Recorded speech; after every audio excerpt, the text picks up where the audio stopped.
Even better. Good afternoon, everyone. And first of all, thanks for the opportunity that we can present our journey here that we are now traveling through as ABI or AB Inbev in our digital transformation. So first of all, let me introduce myself. If you can go to the next slide. So I'm Koen Certyn. I'm the solution architect for B2B and the customer experience platform that we have at ABI. I've been working at ABI for a couple of years, both as consultant and now as internal employee. So yeah, quite some technical experience there. And with me, my colleague Joseph. Yeah, good afternoon, everyone. I'm Joseph Abi-Khalil. I am indeed working with Koen as a technical lead on the integration squad. We mainly tackle, as the name says, integration topics. And my goal of this presentation is also to show you how we practically onboarded in the API journey and how we are making it in practice as well. Yeah. So a bit the agenda of today, when we go to the next slide. First, a quick company introduction. Who are we and what do we do? Then I'll guide you a bit through the API transformation journey, the how and the why we're leveraging APIs.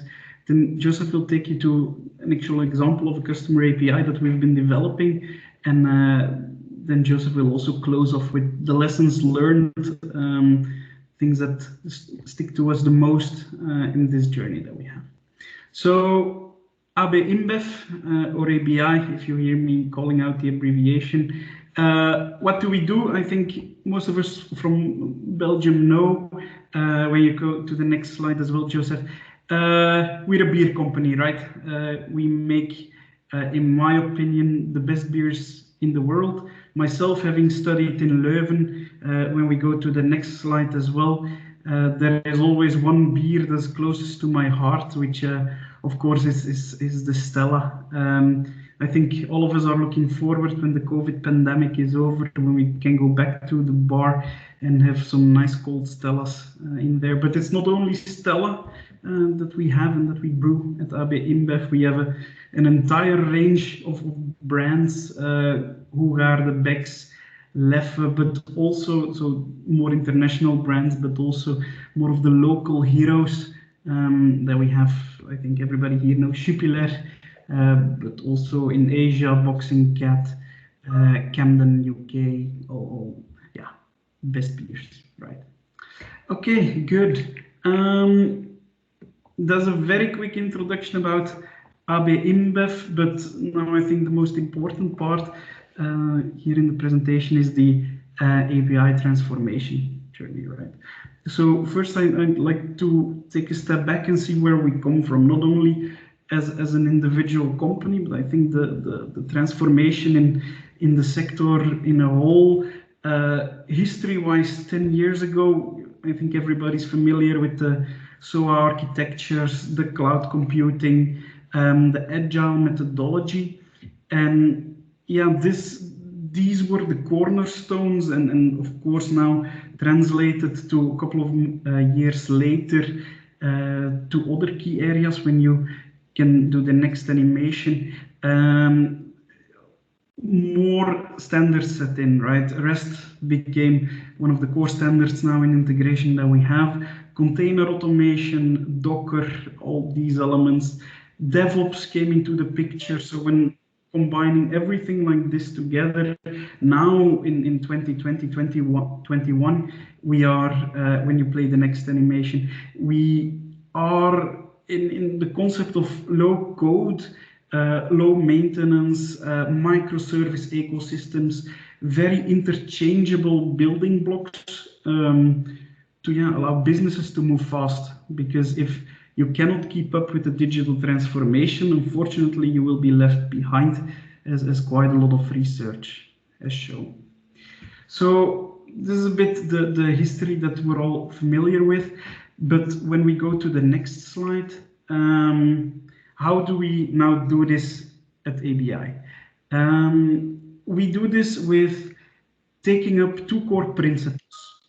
So the first one is the API first mentality, where we want to start treating every new requirement that we get from either stakeholders first with an API first approach. What does this mean? Is that we don't instantly start thinking of how do we want to visualize this in our tool? How do we want to bring this data? How do we make it look good? No, first we start thinking, what functionalities are we trying to cover, and what type of consumers will there be? Because as with the introduction of Mark as well, back in the days when we needed some data, what did we do? We saw, okay, we need to visualize this, so we need this data, and we need to get it from that system, and we do our integration in a point-to-point or with an easy middleware in between in that type of approach. The downside of that approach is that it's not reusable, and thus you cannot gain the speeds that you would normally get when building a modularized blocks. So when you play the next animation, also a note that I want to make here is when doing some reading, it's APIs often is conceived with people as it's always between communications of systems. An API is only there when one system communicates to the other. Of course, this is true, but for me, it's also a principle that should be applied in all development work as well. In a singular application, you can also just detangle the mess that you have into a specific core functional building blocks as APIs. So that's the API first approach. So one of the two principles. The second principle is the API-led integration. So something that Mark also mentioned, if you can play the next animation here, is the fact that thinking about APIs first is good, but then we also try to stack or layer these APIs in a nicely operatable manner. What does this gain us is the APIs that we have on the bottom are typically the very performance singular use APIs, while the APIs on top are more complex in orchestrating all the different types of behavior that we do. Now, where does this drastically differentiate from the past is that whenever we need to change something, you don't need to change an entire API description, make sure that the stack throughout still works. But here in the picture, if, for example, we want to change out an old legacy system, system 1 is becoming obsolete and we want to change it with a system 3, for example, we just need to make sure that that singular orange API is still working without worrying about the other stack. The second big advantage here is that because it's split up and modularized, reporting and the error logging and the monitoring is also very specific on each of these building blocks. It's not that one big API is giving an error and then you need to start digging in through all the specific pieces of it to see where the error is. Now it's just, okay, if on a singular building block there is an error, we know specifically it's there and we can very easily tackle it. Okay, so the next slide. Another one. Yeah, here also key is automation. I think everybody in IT now is driving for more and more automation, killing out some crucial points. Manual error, you want to increase the speed. Yeah, I think this is to the core of a lot of businesses.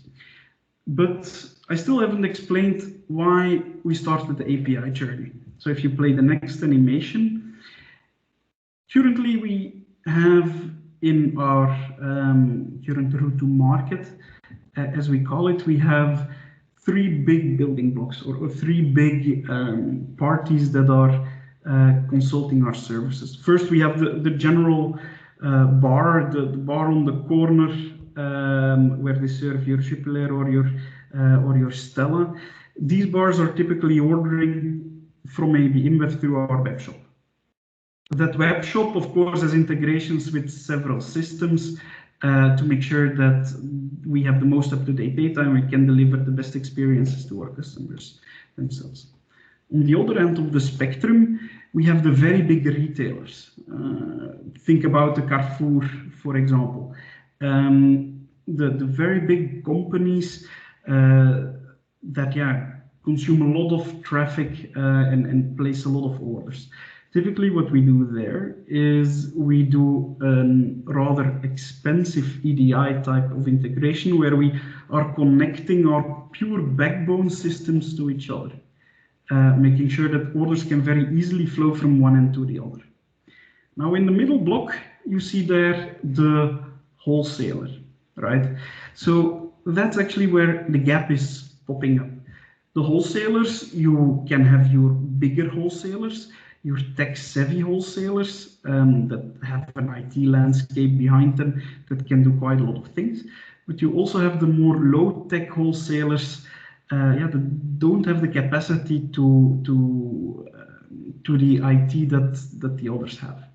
So right now, they also need to come to the web shop to order everything that they need. Keeping in mind that there we already had the integrations with all our systems, but now when you go to the next slide, the next animation, but now there's where the gap is. Currently, the tech-savvy wholesalers, they also want automation. They also want to make sure that their processes are running as smooth as possible. So here we saw a very big opportunity to start leveraging the two principles that we had up front. Also to expose then APIs that we built through those principles to the more tech-savvy wholesalers or the groups of customers that we have. So effectively, when we go to the next slide, we are introducing a type of new route to market, let's call it like that, to exponentially increase the amount of digital sales that we get. Because here you see a bit the ambition that we have. Currently in the stage 1, we were running with, of course, manual order placement tools, our B2B platform, our web shop and the EDI, the expensive integration. We are now transforming it into bringing a new type of channel to our customers, so to the more tech-savvy wholesalers that have the capability with the dream to, in the end, transform to near full, digitally transformed ecosystem of both customers and internal API systems. So that's a bit the why we do it. We saw a big gap. We had already a core technology stack that we could leverage. So then we jumped on the bandwagon to just let's take a step back, have a look at what do we have and how can we leverage what we have, make that better and expose that to the customers to gain benefits on both sides. So that's a bit the why. If you go to the next slide, it's normally the agenda slide. Joseph will now talk a bit about the customer API, but maybe one last takeaway here is that the journey started from the technology perspective, right? We had a look at what we have. We saw how we could leverage that in order to accelerate the processes on business side and thus generate the actual business value that it's delivering right now. Okay, Joseph, up to you. Great. Thanks a lot, Koen. Can you guys hear me well? Yes. Yes. Perfect. Great. So thanks a lot, Koen, for this amazing transformation journey that we've been having, indeed. And one of the key components of that transformation journey is what we call customer API.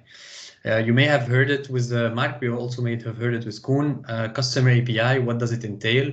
It's actually the API that will be able to communicate with our customers, mainly to, of course, order beers.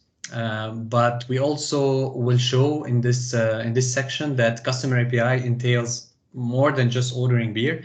It is also a capacity or a capability that we created for our customer to more easily interact with AB InBev within their own system, and having their own people working on their own system interacting with our data, and being able to fetch, post, and get all the different information that they want to, and be able to treat them. So basically, in a nutshell, what we will be discussing about here is that in deep dive, mainly deep dive session, high level deep dive session, customer API for now, what does it entail? It will entail 3 main external APIs. And of course, when I talk about external APIs, APIs that are available for our customer to be leveraged and called. And we mainly distinguish them by the name. So basically you have catalog API, which we'll give also an update on that, simulate order API, and the create API. So as you see, if you link it back to what is like the first 2 slides from Mark, we are looking a bit into this different layering on the API to explain that, okay, one API is indeed being externally available, but does this entail different APIs that are connecting with each other? So if we take the first API that we have, which is catalog API, and I think here the name says it by itself, it's an API that will allow our customers to go through or fetch their catalog and what are the products that they are entitled to. Because as you know, each customer have its preferences, have its products that are that they can order, and this catalog API will allow them to get all the number, for example, or the SKU numbers of those products, the description, and the different dimension that this product will take. How does it work? We have then a catalog API that actually is exposed to the external clients. And that catalog API will basically have a synchronization. So as a customer, I will be able, for example, to order, give me the catalog that I'm entitled to with all the different type of products that I'm entitled to. What we will do, that API will be able to fetch all our product database and be able to send back all these information about the product. And obviously we have different distinction that the customer can have. He wants specific product, he can of course put what about this specific product. If he wants an array of product or one type of product, that's also possible. And that's mainly what the catalog API does within the same customer API layering. Now, moving to the second API, which is also very interesting, is what we call simulate. Now, what do we mean by simulate? Because as a person outside of this context, you might think that, okay, what's the point of simulating? Why can't I just create or actually get the order that I want to and be done with it? Simulation is a very important process. As you know, we have, and that's the beauty of bit of our context, we have warehouses, we have trucks, we have people moving around, moving quantities, chasing or changing the quantities from the warehouse, but everything needs to be tracked in order to avoid having what we call out of stocks, or avoid to have a misplace from a customer saying that, yeah, I would like to order 10 crates of Stella, while actually there's no more 10 crates of Stella.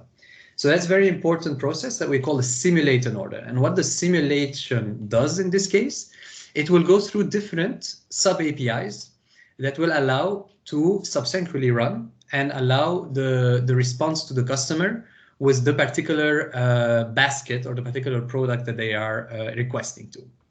If we look a bit on each single API, sub-API, so we have the customer validation, the prices, the delivery date, and the stock check. Obviously, those are all agnostic of the customer, because the customer do not call them separately. They call only one endpoint, and that endpoint will be, divided into different sub-APIs. And those are fully internal. So actually the external customer cannot call them. Customer validation, what are we doing here?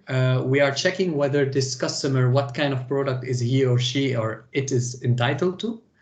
The prices, we are fetching the prices in the real prices that are actually linked to the products that are being requested. Same for the delivery date, because obviously, as you know, when you order a certain product, if you take the example of you being a person ordering from Amazon, you would expect this product will be delivered by X amount of time. Now, of course, we have a bit more complexity because we're dealing with POCs, we're dealing with wholesalers, we're dealing with different kind of customers, and there's a different schema of operations that needs to be respected. But that delivery date API actually takes into account all this complexity and the schema that is behind, not bothering the customer to put extra parameter. We are doing the calculation ourselves, and based on the calculation that we have, we can send a potential delivery date or the delivery date that the customer will receive its product. And then we have the stock check, which is very important, because if we take into account the delivery date, let's say I want by tomorrow, end of day, I would like to receive X amount of Stella, X amount of Leffe, and X amount of Budweiser. Obviously, the date might be a good thing. However, the stock is an important component here to be able to guarantee that delivery date. And this is where the two APIs will be communicating to each other, sending parameters one to the other to be able to actually calculate exactly if by tomorrow afternoon or tomorrow end of day, I will have all those quantities available. So this is what we call a stock check. We check into the warehouse that is actually available for that particular customer. And based on that, we see, okay, we can eventually offer you this, this, and this, or not, because there's no more stock on it. And again, this is intertwined with the whole idea that we want to make it as generic as possible to our customer to be able always to send one request with particular parameters that we have defined and we have shared with them. And all the, let's say, internal coordination or internal calculation is done completely different and not bothering the client with. Obviously, here you might think from a RESTful kind of perspective, we are always communicating back and forward the responses that we have to our client. In case, for example, there's no stock check, we provide back the actual quantity that is available for a customer, so that, let's say, instead of 10 crates, there's only 9 available, then the customer can still order 9 and be sure that he will be delivered with 9 crates. And this brings us a bit to the third current API that we have in place, which is the create, which is, if you think from an internal API perspective, is very similar on what we have on the simulation. However, we have an extra parameter here, which will be the actual creation in our database. So as a customer, you also might think that I don't want to waste time in doing simulation. I know that I'm not going to be ordering for tomorrow. I'll be ordering for the next month. And obviously having this length of time or the next week or the 2 weeks. So this length of time will allow us to, as a provider, to make sure that those quantity being ordered are okay and will be delivered. So some customers do not go through the simulation part, goes directly to the creation part. And that is why that's very also important for us. Even though we do a simulation or we do a creation, we will go through the same processes. It's just to ensure from a data quality perspective and from a data coherence that we will be ensuring that, okay, actually, you never know that potential products are out of stock because of X and Y reasons for a month. So that's also very, very important that we redo this, let's say, flow, so that we have the creation of the order being 100% or at least the most confirmed before actually placing it. And that's the same mechanism that I just described before. But here the extra step, as I said, we will actually create the order and get back with some identifier to be used in external or with future communication with Abi Inbev. The reason is, let's say for a certain reason, an order is being blocked or an order is being stopped for a certain reason. We have an internal sending or an internal alerting that is sent to our colleagues from the CX department, where they will have a summary of all the order that has been ordered by this particular bar, let's say, and then we see the actual error, what happened. So in order to make sure that we have a continuity on how we tackle those orders and our customer, and we have 100% visibility on that, the CX agent will take the action to call that bar and say, okay, listen, we had an issue for that amount of stock, we're not able to. What about if we give you this? What about if we give you that? So that gives an opportunity for your agents to follow live what is going on, and if there's any stoppage, they get alerts and they get to know how to tackle it. That's a bit also a bit what we want to highlight in this slide is the fact that we have also our internal systems that will be communicating to each other, so that it will be sure that all the system or our final ERP system will have the actual order being placed and the communication is sent based on that. Now, we got the storyline in a way that, okay, we build our APIs. We built our APIs based on actual requirement that came from our customers to be able to order, to be able to get their catalog in a fast way, in a seamless way within their own systems. But obviously, as you all know, we have also to make into account that, okay, calling a certain API from a certain customer is not the only thing that should we take care of, but also have the security or the layering of the security above it. So that's what we have in between that I didn't show before, I'm showing just here, is that once we built, if you want, the API landscape, you also built afterwards in parallel, the API gateway around it, right? So we want to have authentication being made, so authentication being made per client. We know each client, how he or she will be identified. And basically the API gateway comes as a first layer part where security, authentication, and access to those external APIs, so as I said, the catalog, the simulation, the creation, is being handled. So you have this extra security layer, that actually allows you to block or let through the call. And obviously also in this case, we have a response and request, obviously, mechanism that each client will receive, whether, your token is not valid, you are not requesting the right schema, you are not identified in our systems, etc., etc. So that's a bit also the journey that we had to do. Maybe this is where always I find the struggle or the balance between discussing business requirement and technical requirements. And that's always a nice balance to explain that we need this in order to be able to provide the best and most secure solution to our customers. This is a nutshell on how the customer API was built, and in a couple of minutes, what are the lessons learned? Because indeed in this kind of session and this kind of webinar, is important to share our findings so that you guys, when you onboard on your own API journey, you think of those topics. The first one is you can build it as generic as possible. You will always face exceptions. We try to make as much as possible our API generic to any customer to be able to easily connect with us. And send the actual information that we need. However, we noticed that by onboarding customer more and more, we have different systems, which is very interesting because you would see different kind of system, different kind of companies interacting with their systems that sometimes needed some adjustment here and there. So that's why we said you can build it as generic as possible. You will always have to do some rework here and there.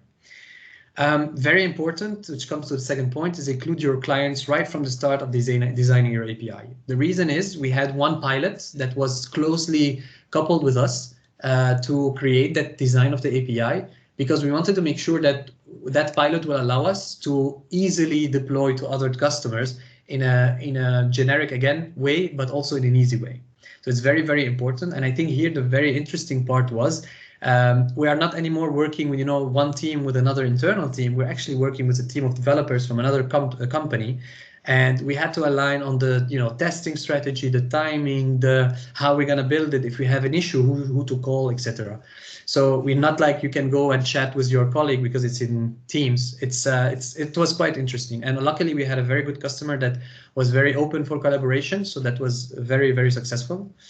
API documentation is a key aspect of a successful rollout. Here, of course, you need to make sure that you want to still innovate. You still want to build upon your API, but at the same time, you want to make sure that your customers that already are on the API are good enough or documented enough to know what to do when a certain reason or when a certain action happens. If you have a bug, what should they do? If there's an issue, who should they call? Who should they raise a ticket to, etc., etc. That's your support model. That is very, very important, as long as your documentation, along with your documentation, that needs to be crystal clear before going live. As I said, interesting testing session between ABI and client, developer, and tester, because it opens the mindset that you're not anymore in one company, you're just working with different company, different systems. Very interesting. And always design your API based on tangible use cases. Obviously, as techies, we like to create stuff that might be very, very interesting from a technology perspective. However, to come down the line, we're still working in a company where we want to have some use cases and use the technology to answer those use cases. So always build your API based on tangible use cases. Might save you quite some time. And I think my time is up. Okay, thanks, Joseph and Koen and Mark for the great presentations. I will now go through the questions. For the people in the audience, don't hesitate to still post your questions. If we don't have the time to tackle them live during the presentation, we will anyway provide you the answers digital through the LinkedIn pages of API Community Belgium. I will go through them in chronological order. So the first question is, and that's a question for Koen and Joseph, are you planning then to replace the EDI towards the big retailers also in the long term with APIs? And why or why not? Yeah, so I'll take that one. I don't think it's the current plan to change these type of integrations because they are very, very expensive to set up between both parties. And there we need to take, again, both parties into consideration. So it's not that, for example, we would like to change it, that the other parties would like to. So I don't think that is going to happen very soon. Yeah. And then another question is, how complex was the integration with the SAP ERP system to build an API layer on top of it? So the question is, how complex is pricing in SAP? Yeah, I summarized it a bit because below there also sub-related questions. Yeah. So here to give you an idea, so we had to work with our given, meaning that we had SAP already installed. We had already the pricing being, so the engine pricing has been tested, worked on, enhanced, etc., etc. So that was a bit of a, I would say, a plus for us because we had to get from whatever is today in SAP, so the pricing mechanism, we didn't really touch it, we're just calling it. And the pricing, I think, can be complex based on your use case, based on your company, based on your customers. Obviously, there's not one solution that fits them all because I see here how complex is pricing in SAP ERP. I guess it can be complex, it cannot be complex. I don't think there's a clear answer to that. But for us, the situation where we were is that we knew already, and we had the experience from the past while implementing SAP pricing, that all the unknown were already tangled and were already tackled. So we just had to call that API or call that pricing engine and send the response back. Then the next question, how did you support your customers in adopting your external APIs? Yeah, I can take this one. So so as I said, we had a pilot customer, that actually was throughout the phase of a normal implementation of an API was included. So we started with a kickoff. We started with, okay, this is how we're gonna tackle it, why we are tackling, because it was very important to explain how our API is put as a service and how other customer can leverage that service. And then we did the development on our side. They did the development on their side, and we had some touch base every 2 weeks to see, okay, how things are going. Do you need extra help here? Do environments, etc., etc. Then we defined together a UAT session common UAT session where we would have the developers from our customers, our team, ourselves, the customer, and so basically our CX agent in the same call. Because of COVID, we had to do it by call. So in the same call, actually, sending the request from point A, point B being us receiving it, and point C being actually our agent is able to see the order both in our database. So this is for the pilot customer. Now for the, let's say, onboarding customer, because obviously we cannot only do that. We want to continue to innovate and continue to work on other functionalities. We made a kind of what we call a playbook, or more or less a kind of step-by-step. Like if you go to Instagram, Facebook, Twitch, you always have this API tab. And when you click on it, you have a lot of steps going in. Okay, in order to connect with us, etc., what to do. Obviously, we're not as public as Facebook is. So we always had the steps, but of course, we also explained, like, security-wise, what do you need to do? Who should you contact? And we start from there. And we noticed that what also helps our customer is to still be able to answer questions, not completely leave them in the dark, obviously, and also UAT session. So all the phases can be done by the customer until UAT. I think at least one UAT session just to make sure that everything is okay, and to reassure your client as well that everything is okay is very, very important and key here in the whole journey.